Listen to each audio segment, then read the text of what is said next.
Day 2 of renovations. Brand new drill, oh baby. Ooh.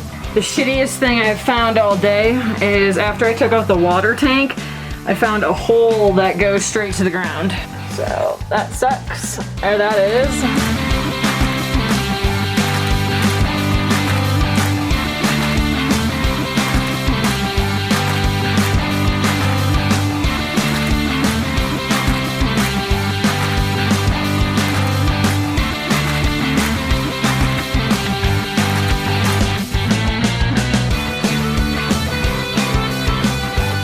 I just made the decision that I want to fully gut the back of it.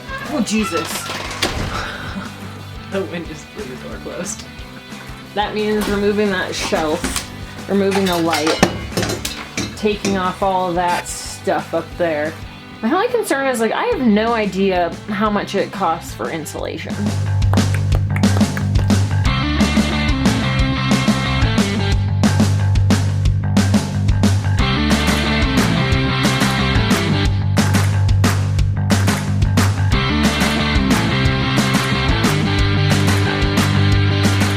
The ceiling down! What?